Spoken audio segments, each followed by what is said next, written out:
پہلا تھا کہ عورت کے موٹر سائیکل چلانے کی شرعی حیثیت کیا ہے۔ دیکھیں، شریعت عورت کے لیے چاہتی ہے کہ وہ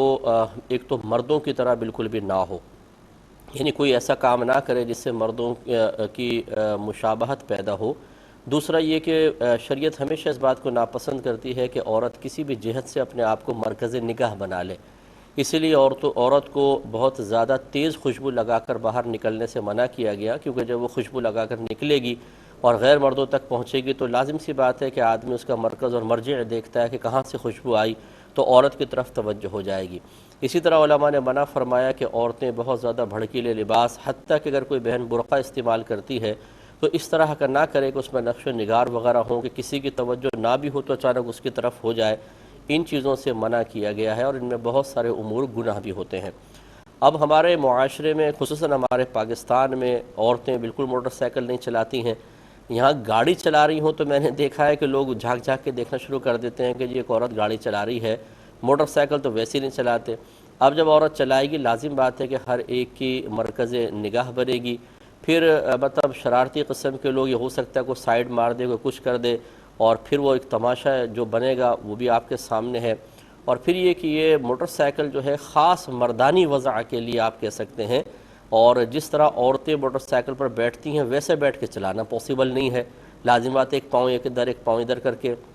چلانی پڑے گی، اور اس میں پھر آپ خود سوچ سکتے ہیں کہ کس طرح کا ماحول بنے گا۔ اس لیے ہمارے معاشرے میں خاص طور پر اس سے منع کیا جائے گا، اور اگر میں اس کو کہوں کہ یہ شدید مکروہ ہے تو اس میں کوئی مطلب تعجب خیز بات نہیں ہوگی، کیونکہ مزاج شرع یہ ہے کہ عورتیں اس طرح کی سواریاں استعمال نہ کریں۔ خلاصہ کلام یہ ہوا کہ ہماری بہنیں جو ہیں وہ یہ موٹر سائیکل کی سواری، چونکہ یہ ایک ایسی سواری ہے جو خاص مردانی وضع کے لیے ہے، اور اس میں عورت لوگوں کی، مردوں کی نگاہوں کا مرجع بنے گی، اور پھر شرارتی قسم کے لوگ اس طرح شرارتیں کر کے، اور پھر ہمارے ہاں قانون کا تو آپ کو حال پتہ ہی ہے کہ بعض اوقات کچھ بھی نہیں ہو پاتا ہے، اور بالفرض اگر ہو بھی، جیسے اب آج کل ماشاءاللہ بہرحال اس کی تعریف بھی کرنی چاہیے، جیسے ہمارے کراچی کا ماحول تو بہت ہی اچھا ہوتا چلا جا رہا ہے،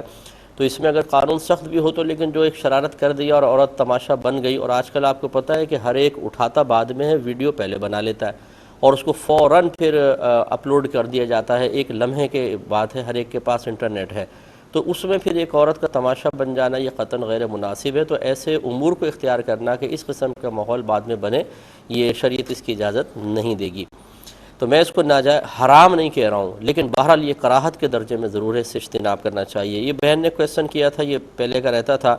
اگر کوئی شخص یہ کہے کہ اگر اللہ تعالیٰ نے معاذ اللہ سود میری قسمت میں نہ لکھا ہوتا تو میں لیتا ہی کیوں؟ یعنی اس کا مطلب ہے کہ سود قسمت میں لکھا تھا اس لیے میں لے رہا ہوں، میرا کوئی قصور نہیں، اللہ تعالیٰ نے میری قسمت میں لکھا ہے۔ دیکھیے، حضرت علی رضی اللہ تعالی عنہ سے یہ کویسچن ہوا کہ کیا انسان کو اللہ تبارک و تعالی نے مکمل اختیار کے ساتھ پیدا کیا ہے یا وہ مجبور محض ہے؟ آپ نے ارشاد فرمایا کہ اپنا ایک پیر اٹھاؤ، وہ ایک پیر اٹھا لی، ایک پیر پہ کھڑا ہوا تھا، آپ نے فرمایا اب دوسرا بھی اٹھاؤ۔ اس نے کہ عرض کی کہ حضور اگر میں دوسرا اٹھاؤں گا تو گر جاؤں گا۔ فرمایا بس یہی تمہارے سوال کا جواب ہے کہ اللہ تبارک و تعالی نے ہمیں بالکل مجبور اور بے بس نہیں بنایا، لیکن کلی طور پہ اختیار بھی نہیں دیا ہے۔ تو اب خلاصہ کلام یہ ہے کہ ہم جب اچھے اعمال کرتے ہیں، ادب یہ ہے کہ اسے اللہ کی طرف منسوب کیا جائے، اور جو ہم برے اعمال کرتے ہیں اس میں چونکہ ہمارے اپنے ارادے اور کوشش کا بھی دخل ہوتا ہے، لہٰذا اسے اپنی طرف منسوب کریں۔ اللہ تبارک و تعالیٰ کی طرف منسوب کرنا بہت بڑی بے ادبی ہے، اور اس قسم کے لوگ دلیلوں سے کم سمجھتے ہیں۔ اب میں ایک اور دلیل سے سمجھا دیتا ہوں، اس کے منہ پہ تھپڑ ماریں زور سے، اور تھپڑ مار کے کہیں کہ اگر اللہ نے قسمت میں تیری نہ لکھا ہوتا تو یہ تھپڑ پڑتا ہی کیوں؟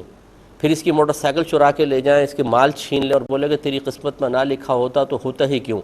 تو تم بھی اس پہ راضی رہو، جیسے سود کے معاملے میں تم اپنے آپ کو یہ چاہتے ہو کہ تنقید نہ کی جائے اور اس کو اللہ کی طرف منسوب کر کے مجھے بری ذمہ قرار دیا جائے، تو ایسی تم بھی کر لو۔ تو یہاں پہ خاموش نہیں بیٹھے گا۔ تو خلاصہ کلام یہ ہے کہ یہ ایک شیطانی وسوسہ ہے اور شیطانی چکر ہے، اس سے باہر نکلیں۔ انسان جب کوئی گناہ کرتا ہے، خطا کرتا ہے، تو اللہ تبارک و تعالیٰ اس کے ارادے سلب نہیں کر لیتا، اس کے ہاتھ پاؤں بند نہیں جاتے ہیں، اس کی سوچ مفلوج نہیں ہو جاتی ہے، اس کی سوچ اور فکر کا سلسلہ منقطع نہیں ہو جاتا، بلکہ اس کو اختیار ہوتا ہے، وہ اپنے اختیار سے گناہ کرتا ہے، اور اسی اختیار کے غلط استعمال پر آخرت میں گرفت ہے۔